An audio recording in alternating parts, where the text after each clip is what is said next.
Freedom টাওয়ারে একদিনের জন্য আসলো বিশ্বকাপ ট্রফি, আর সেটি দেখতে হাজারো মানুষের ভিড়। যেখানে হাজির ছিলেন ইতালির 2006 বিশ্বকাপ জয়ী ফুটবলার মার্কো মাতেরাজ্জি।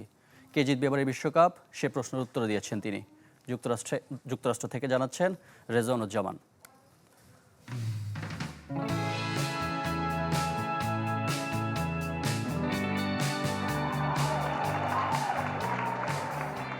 বিশ বছর আগের সেই স্মৃতি ফিরিয়ে আনলেন মার্কো মাতেরাজ্জি। 2006-এ বার্লিনে স্বর্ণালী এই ট্রফি উঁচিয়ে ধরেছিলেন বিশ্ব শ্রেষ্ঠত্ব জিতে। আর এবার 26-এ সেই পুরস্কার হিসেবে মায়ামিতে বিশ্বকাপ ছুঁয়ে দেখার একমাত্র অধিকার তারই। ফ্রিডম টাওয়ারে একদিনের জন্য অরিজিনাল বিশ্বকাপ দেখতে আর ছবি তুলতে হাজারো মানুষের ভিড়, সকাল থেকে বিকাল পর্যন্ত।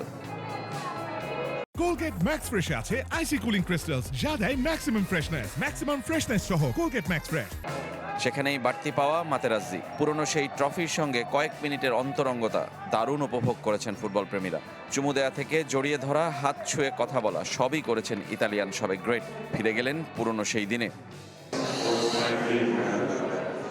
আমার জীবনের সেরা স্মৃতি এটি, স্মরণীয় ঘটনা। এই ট্রফি সবচেয়ে আরাধ্য, সবাই চায় এটি জিততে, আমরা তা পেরেছিলাম। বিশ্বকাপ আর বিশ্বকাপ জয়ের মুহূর্ত আসলেই আসে মাতেরাজ্জিকে দেয়া জিনেদিন জিদানের ঢুসকাণ্ডের কথা। এবার কে বিশ্বকাপ জিতবে সেই প্রশ্নের উত্তরও দিয়েছেন তিনি।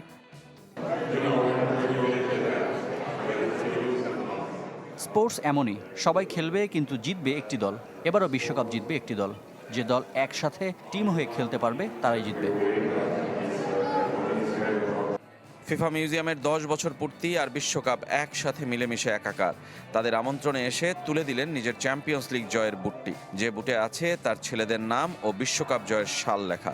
বার্নাব্যুতে 2010 সালে ইন্টার মিলানের হয়ে চ্যাম্পিয়ন্স লিগ জিতেছিলেন মাতেরাজ্জি। এই বুটে আমার ছেলেদের নাম আছে ও বিশ্বকাপের নাম আছে, এটা এই মিউজিয়ামেই থাকা উচিত।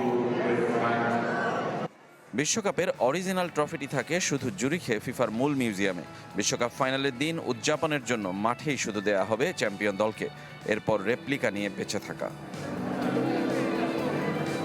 এই সেই স্বর্ণালী ট্রফি, যার জন্য বিশ্বকাপে 4 বছর পর পর আসে বিশ্বকাপ। এবারে ট্রফিটি কার হাতে উঠবে জানা যাবে উত্তর 19 জুলাই। তবে তার আগে যুক্তরাষ্ট্রের এক শহর থেকে আরেক শহরে এই ট্রফি ঘুরে বেড়াচ্ছে। রেজাউনুজ্জামান, চ্যানেল 24, মায়ামি, যুক্তরাষ্ট্র।